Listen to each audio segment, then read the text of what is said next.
Hello everyone, welcome to the channel the learning phase. तो आज हम फ्रेंड्स साइंस के कुछ इंपॉर्टेंट क्वेश्चन डिस्कस करने वाले हैं, ठीक है, जो कि आपके हर एग्ज़ाम में कम से कम 40 से 50 बार ये सारे क्वेश्चन पूछे गए और आगे आने वाले एग्ज़ाम में भी आपको इन्हीं सब में से आपको क्वेश्चन देखने को मिलेंगे, ठीक है। तो आज हम 30 इंपॉर्टेंट क्वेश्चन देखेंगे, ठीक है।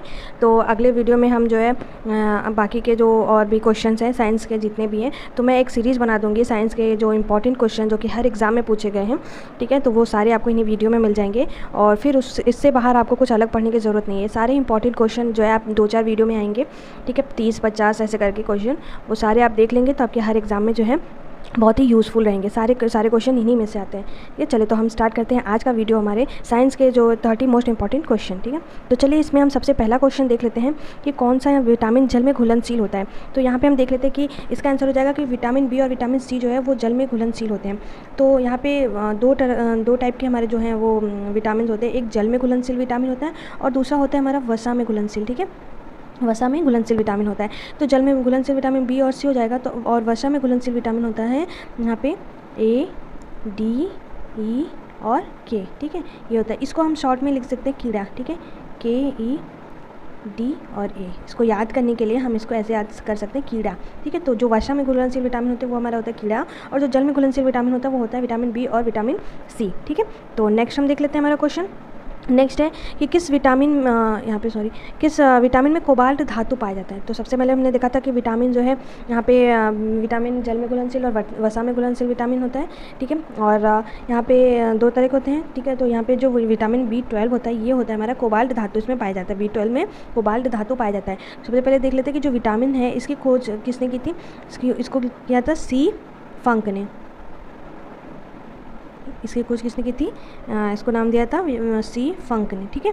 सी फंक ने। और दो तरह के मैंने बताया था, पानी में और वसा में, मतलब जल में घुलनशील और वसा में घुलनशील, ठीक है। और यहाँ पे एक चीज़ और मैं बता दूँ कि जो गोल्डन राइस होता है उसमें जो है विटामिन, यहाँ पे आपके एग्जाम में क्वेश्चन भी एक पूछा गया है कि जो गोल्डन राइस होता है उसमें कौन सा विटामिन पाया जाता है। तो उसमें क्या हो जाता है, विटामिन ए पाया जाता है। गोल्डन राइस में कौन सा विटामिन होता है, उसमें विटामिन ए पाया जाता है, ठीक है। तो नेक्स्ट क्वेश्चन हम देख लेते हैं। अच्छा, जो यहाँ पे क्वेश्चन दिया है वो तो ठीक है, बाकी जो मैं बोल रही हूँ उसको भी ध्यान से सुन लीजिएगा, इसको कहीं नोट कर लीजिएगा क्योंकि जो मैं बता रही हूँ वो भी आपके एग्जाम में पूछे गए क्वेश्चन ही है। तो सबसे बड़ी कोशिका कौन सी होती है, ठीक है। तो यहाँ पे हम इसका आंसर हो जाएगा कि सबसे बड़ी कोशिका होती है हमारा शुतुरमुर्ग का, ठीक है। तो सबसे बड़ी कोशिका शुतुरमुर्ग की होती है। तो एक इंपॉर्टेंट नोट करके लिख लीजिएगा कि सबसे लंबी कोशिका कौन सी होती है। तो वो होता है तंत्रिका तंत्र की, नर्वस सिस्टम, ठीक है। तंत्रिका तंत्र की कोशिका सबसे लंबी कोशिका होती है। और सबसे बड़ी कोशिका कौन सी होती है, तो यहाँ पे हो जाएगा शुतुरमुर्ग। अच्छा, और क्वेश्चन आपके एग्जाम में ये भी पूछ लेगा कि मनुष्य में सबसे बड़ी कोशिका कौन होती है। तो मनुष्य में सबसे बड़ी कोशिका होती है वो होती है अंडाणु और जो है सबसे छोटी कोशिका जो होती है वो होता है स्पर्म, ठीक है। तो यहाँ पे ये चीज़ें भी आपको नोट करके लिखना है कि ये भी आपके एग्जाम में पूछे गए हैं।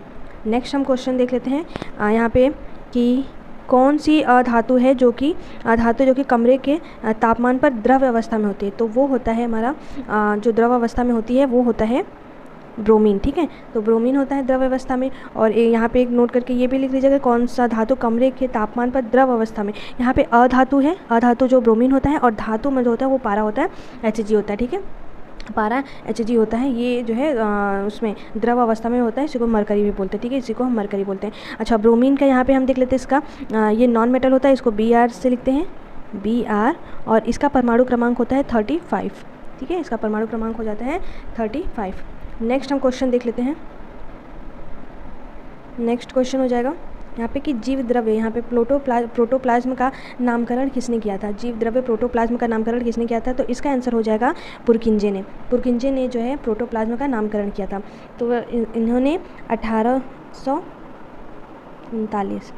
1893 में इसका नामकरण किया था। कोशिका के झिल्ली के अंदर जो होता है, जो हमारा सेल होता है, ठीक है, सेल यहाँ पे कोशिका होती है, ये झिल्ली के अंदर जो है यहाँ पे जो जितने भी सारे पदार्थ होते हैं यही हमारा क्या होता है, प्रोटोप्लाज्म कहलाता है, ठीक है।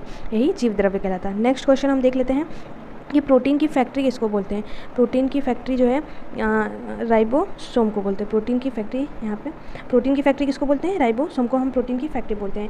और यहाँ पे माइटोकॉन्ड्रिया दिया है, तो माइटोकॉन्ड्रिया हम देख लेते हैं कि माइटोकॉन्ड्रिया क्या होता है कि ये इसको हम बोलते हैं powerhouse of the cell बोलते हैं। कोशिका, यहाँ पे powerhouse of the cell इसको कोशिका माइटोकॉन्ड्रिया को बोलते हैं। नेक्स्ट क्वेश्चन हम देख लेते हैं यहाँ पे कि कवक व जो शैवाल होता है ये इसका सजीवी क्या कहलाता है। तो इसका जो कवक और शैवाल जो है इसका सजीवी जो है यहाँ पे इसका सहजीवी क्या कहलाता है, तो ये लाइकेन कहलाता है, ठीक है। तो लाइकेन कहलाता है, इसी को हम कवक, इसको बोलते हैं फंगस, और इसको हम बोलते हैं इसको हमारा जो कवक हो जाता है तो इसको बोलते हैं फंगस, और इसको बोलते हैं एल्गाई, ठीक है। इसको फंगस और इसको एल्गाई बोलते हैं। और यहाँ पे हम देख लेते हैं कि जो ये कवक है, ठीक है, कवक है, इसके अध्ययन को क्या बोलते हैं, इस एक मिनट, इसके जब हम कवक का अध्ययन करते हैं इसको हम बोलते हैं फाइकोलॉजी, ठीक है। कवक के अध्ययन को हम बोलते हैं फाइकोलॉजी।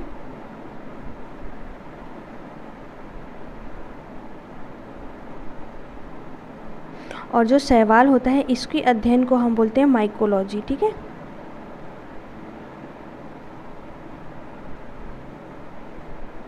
यहाँ पे मैं लिख दे रही हूँ, कवक के अध्ययन को हम बोलते हैं फाइकोलॉजी और शैवाल के अध्ययन को हम बोलते हैं माइकोलॉजी, ठीक है। तो चलिए नेक्स्ट क्वेश्चन देख लेते हैं। कोशिका झिल्ली किस प्रकार की झिल्ली होती है, तो कोशिका झिल्ली जो है ये एक अर्ध पारगम्य झिल्ली होती है। कोशिका झिल्ली जो हमारी होती है वो एक अर्ध पारगम्य झिल्ली होती है। नेक्स्ट देख लेते हैं यहाँ पे कि कोशिका के सबसे बाहरी दीवार का नाम क्या होता है, तो जो कोशिका की बाहरी दीवार होती है उसको हम बोलते हैं प्लाज्मा झिल्ली, ठीक है। इसकी बाहरी दीवार को बोलते हैं। ये सारे क्वेश्चन आपके एग्जाम में पूछे गए हैं, तो इनको अच्छे से देख लीजिएगा कि रेबीज़ के टीके की खोज किसने की थी, तो यहाँ पे हो जाएगा रेबीज़ का जो टीका होता है इसकी खोज किसने की थी, लुईस पाश्चर ने, ठीक है। इसकी खोज किसने की थी, लुईस पाश्चर ने। नेक्स्ट हम देख लेते हैं कि मानव शरीर की सबसे छोटी हड्डियाँ कौन सी होती है, जो मानव शरीर की सबसे छोटी हड्डी कौन सी है, तो वो होता है स्टेप्स, ठीक है। तो ये हमारी होती है मानव शरीर की सबसे छोटी हड्डी होती है, और सबसे बड़ी हड्डी जो होती है मानव शरीर की वो होती है फीमर, ठीक है। सबसे छोटी हड्डी हो स्टेपिस, और सबसे बड़ी जो हड्डी होती है वो होता है फीमर हो जाता है। नेक्स्ट हम देख लेते हैं कि मानव शरीर में रक्त का शुद्धिकरण कौन करता है, तो मानव शरीर में रक्त के शुद्धिकरण के लिए कौन जिम्मेदार होता है, मतलब कौन करता है मानव शरीर में रक्त का शुद्धिकरण, तो वो हो जाता है किडनी, ठीक है। किडनी जो है वो रक्त का शुद्धिकरण करता है, ठीक है। यहाँ पे इकाई जो है इसकी इकाई क्या होती है, नेफ्रॉन, इसकी इकाई क्या होती है, नेफ्रॉन इसकी इकाई होती है। और इसमें जो किडनी या इसी को वृक्क बोलते हैं, इसी को गुर्दा बोलते हैं, इसके अध्ययन को हम बोलते हैं नेफ्रोलॉजी, ठीक है, नेफ्रोलॉजी,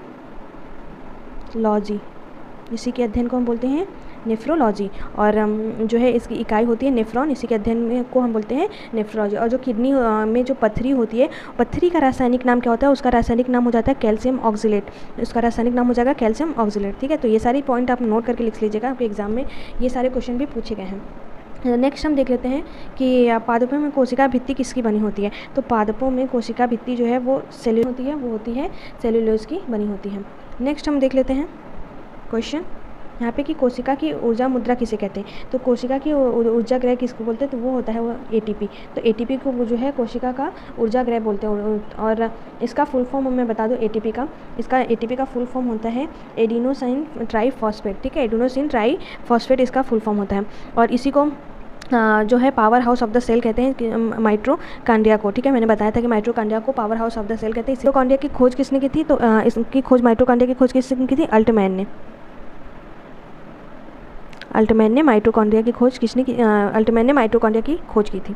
नेक्स्ट क्वेश्चन हम देख लेते हैं कि ऊर्जा का 10% प्रवाह नियम किसने दिया था, ठीक है। तो इसका ऊर्जा का 10% प्रवाह नियम जो है लिंडमैन ने दिया था। एक मिनट, हाँ, तो इस लिंडमैन ने दिया था। तो 10% प्रवाह नियम के अनुसार क्या होता है कि अगले हर स्तर पे जो ऊर्जा का क्षय होता है, मतलब अगले स्तर पे हम जो है 10% ऊर्जा ही पहुंच पाता है, शेष ऊष्मा के रूप में उपयोग हो जाता है। जैसे यहाँ पे जो है ऊर्जा यहाँ पे किसी ने लिया, यहाँ पे 100% यूज़ किया, ठीक है, 100% यूज़ किया, तो वो जब होगा तो वो जो 100% होगा उसमें जो है सिर्फ 10% ही इसका 10% ही पहुंच पाएगा, बाकी का ऊर्जा जो है नष्ट हो जाएगा। फिर आगे जब बढ़ेगा तो वो 10% का 10% ही आगे जाएगा, ठीक है। मतलब हर अगले स्तर में जो ऊर्जा का इसमें क्षय होता रहता है, ठीक है। तो यही हमारा क्या होता है कि ऊर्जा का 10% प्रवाह नियम होता है, जो कि किसने दिया था, लिंडमैन ने दिया था। ये लिंडमैन ने दिया था। तो पारिस्थितिकी तंत्र होता है, जो इकोसिस्टम शब्द होता है, इसको इस शब्द जो है किसने दिया था, ये दिया था टांसले ने। किसने दिया था, टांसले ने, टांसले ने दिया था 1835 में, ठीक है, 1835 में दिया था, जो इकोसिस्टम शब्द होते हैं, तो जो कि इकोसिस्टम में ही हमारा ऊर्जा का 10% प्रवाह नियम दिया गया था, ठीक है। तो ये सारे पॉइंट भी ध्यान दीजिएगा। नेक्स्ट हम देख लेते हैं, ये ऐसा कौन सा जीव है जिनके आरबीसी में केंद्रक पाया जाता है। तो ऊँट, लामा, हमारा ऑप्शन है लामा, ऊँट, उपयुक्त दोनों या इनमें से कौन है। तो उपयुक्त दोनों, ठीक है, लामा तथा ऊँट दोनों में है जो है आरबीसी में केंद्रक पाया जाता है। तो यहाँ पे हम देख लेते हैं कि जो आरबीसी होता है, आरबीसी का जो फुल फॉर्म क्या होता है, रेड ब्लड सेल, क्या होता है, रेड ब्लड सेल, ठीक है। आरबीसी का फुल फॉर्म होता है लाल रक्त कोशिका होता है। और आरबीसी का, इसका जीवन काल, जो आरबीसी है इसका जीवन काल कितना होता है, 120 दिन होते हैं, ठीक है, 120 दिन का इसका जीवन काल होता है। नेक्स्ट क्वेश्चन हम देख लेते हैं कि प्रोटीन की कमी से कौन सा रोग होता है। प्रोटीन की कमी से कौन सा रोग होता है। तो इसमें हो जाएगा मेरास्मस तथा क्वाशियार्का, दोनों इसमें प्रोटीन की कमी से दोनों रोग होते हैं, ठीक है। ये जो होता है हमारा मेरास्मस होता है एक एडल्ट में होता है, क्वाशियार्का जो है ये छोटे बच्चों में होता है। नेक्स्ट हम देख लेते हैं कि पॉलिश किए हुए चावल में किस विटामिन की, जो पॉलिश किए हुए चावल होते हैं वो उसमें किस विटामिन की कमी हो जाती है, किस विटामिन की कमी हो जाती है। तो वो हो जाएगा हमारा विटामिन B1 जो है होता है, मतलब जो चावल होते हैं वो पॉलिश किए जाते हैं तो उसमें जो है B1 विटामिन जो होता है वो नष्ट हो जाता है, मतलब उसमें कमी हो जाएगी, ठीक है। नेक्स्ट देख लेते हैं कि स्फिग्मोमीटर, ठीक है, स्फिग्मोमेनोमीटर का उपयोग कहाँ किया जाता है। तो यहाँ पे हो जाएगा इसका आंसर रक्तचाप, यहाँ पे इसका हो जाएगा रक्तचाप मापने में, ठीक है। तो यहाँ पे जो मानव का जो है शरीर का रक्तचाप कितना होता है, तो इसका हो जाएगा 120/80 mmHg, ठीक है, mmHg। एक स्वस्थ मानव शरीर का रक्तचाप इतना होता है, ठीक है। ये आप के एग्जाम में पूछे गए, तो सारे को ध्यान से देख लीजिएगा, ठीक है। नेक्स्ट क्वेश्चन हम देख लेते हैं, क्या है कि रॉकेट किस सिद्धांत पर कार्य करता है, ठीक है। तो ये रॉकेट जो है ये रॉकेट के सिद्धांत पे काम करता है, तो ये हो जाएगा हमारा इसका आंसर रेखीय संवेग के सिद्धांत पे ये कार्य करता है, ठीक है। तो रॉकेट जो है ये रेखीय संवेग के सिद्धांत पे कार्य करता है। नेक्स्ट क्वेश्चन देख लेते हैं कि ब्लू बेबी सिंड्रोम किसकी अधिकता से होता है। ब्लू बेबी सिंड्रोम किसकी अधिकता से होता है। तो ये हो जाएगा इसका कि ये नाइट्रेट की अधिकता जब हो जाती है, ठीक है, तो ब्लू बेबी सिंड्रोम हो जाता है। और इसका फॉर्मूला होता है, जो नाइट्रेट होता है, नाइट्रेट को हम लिखते हैं NO3-, ठीक है। तो ये इसका फॉर्मूला हो जाता है। नेक्स्ट हम देख लेते हैं कि हड्डी को मांसपेशी से कौन जोड़ता है, ठीक है। हड्डी को मांसपेशी से कौन जोड़ता है, तो इसका आंसर हो जाएगा यहाँ पे हड्डी को मांसपेशी से जोड़ने वाला कौन सा होता है, वो होता है टेंडन, ठीक है, जो कि हड्डी को मांसपेशी से जोड़ता है। सेम ऐसे क्वेश्चन पूछेगा कि हड्डी को हड्डी से कौन जोड़ता है, तो वो हो जाता है लिगामेंट, ठीक है। हड्डी को हड्डी से जो जोड़ता है उसको हम बोलते हैं लिगामेंट, और हड्डी को मांसपेशी से जोड़ने वाले को टेंडन बोलते हैं। नेक्स्ट देख लेते हैं कि जो जहर देके मारने की जाँच के लिए जो जाँच होती है, ठीक है, तो के लिए शरीर का कौन सा अंग सबसे महत्वपूर्ण होता है। तो इसका आंसर हो जाएगा लीवर, यकृत, या इसी को हम जिगर बोलते हैं, ठीक है। इस जब जहर देके मार दिया जाता है तो जब जांच होती है, पोस्टमार्टम होता है, ठीक है, तो उसमें ये जो लीवर होता है उसकी जांच की जाती है, लीवर की। तो इसके बारे में मैं कुछ बातें बता दूं कि जो मानव शरीर की सबसे बड़ी ग्रंथि होती है वो होती है लीवर। मानव शरीर की सबसे बड़ी ग्रंथि क्या होती है, वो होती है लीवर, ठीक है। और जब पीलिया होता है तो हमारा यही अंग प्रभावित होता है, ठीक है। तो जब लीवर कब प्रभावित, तो जब पीलिया होता है तो हमारा जो लीवर होता है यही यकृत हमारा प्रभावित होता है। और लीवर के अध्ययन, यानी ये जो यकृत या लीवर है, इसके अध्ययन को बोलते हैं हेपेटोलॉजी। इसी के अध्ययन को हम बोलते हैं इसी के अध्ययन को हम क्या बोलेंगे, हेपेटोलॉजी बोलते हैं, ठीक है। नेक्स्ट देख लेते हैं कि जो मनुष्य का लार होता है उसमें कौन सा एंजाइम पाया जाता है। तो मनुष्य के लार में जो है ये मनुष्य के लार में जो है ये टाइलिन एंजाइम पाया जाता है, ठीक है।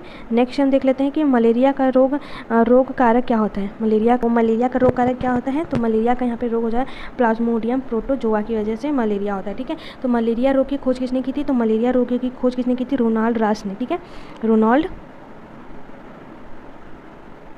रॉस। मलेरिया की खोज किसने की थी, रोनाल्ड रॉस ने की थी।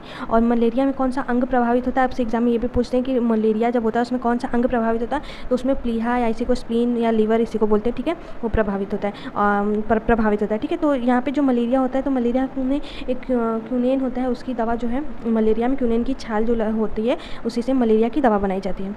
नेक्स्ट देख लेते हैं कि पेड़ पौधों में भोजन का संचय किस रूप में होता है। ठीक है, तो पेड़ पौधों में भोजन का संचय जो है वो स्टार्च के रूप में होता है। ठीक है, स्टार्च मंड के रूप में इसमें पेड़ पौधों में भोजन जो है संचित रहता है। लेकिन जब मनुष्यों की बात करते हैं तो मनुष्य में ग्लाइकोजन के रूप में जो है भोजन संचित रहता है। तो ये में भोजन का संचय किस रूप में होता है, पेड़ पौधों में भोजन जो है स्टार्च के रूप में रहता है, और जो होता है मनुष्यों में जो है वो भोजन ग्लाइकोजन के रूप में होता है। तो नेक्स्ट देख लेते हैं, यहाँ पे किस वैज्ञानिक ने इंसुलिन की खोज की थी। किस वैज्ञानिक ने इंसुलिन की खोज की थी, तो उसमें हो जाएगा कि बेस्ट, यहाँ पे बेस्ट तथा बेंटिंग दोनों ने, यहाँ पे इसका आंसर सी हो जाएगा, दोनों ने इंसुलिन की खोज की थी। तो इंसुलिन का होता है यहाँ पे, इंसुलिन से ही मधुमेह नामक रोग होता है। ठीक है, मधुमेह नामक रोग हो जाएगा। और मानव शरीर में इंसुलिन का निर्माण कहाँ होता है, इंसुलिन का निर्माण कहाँ होता है, तो ये होता है पेनक्रियाज में। ठीक है,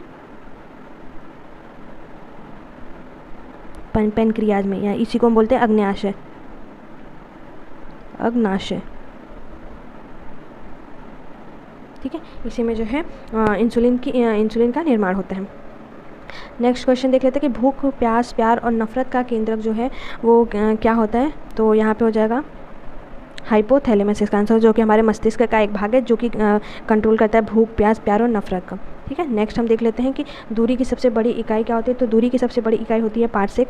नेक्स्ट देख लेते हैं यहाँ पे कि कोशिका की आत्मघाती थैली जो है, कोशिका का आत्मघाती थैली किसको बोला जाता है, तो वो हो जाएगा हमारा लाइसोसोम को। ठीक है, इसी को हम बोलते हैं कोशिका का आत्मघाती थैली।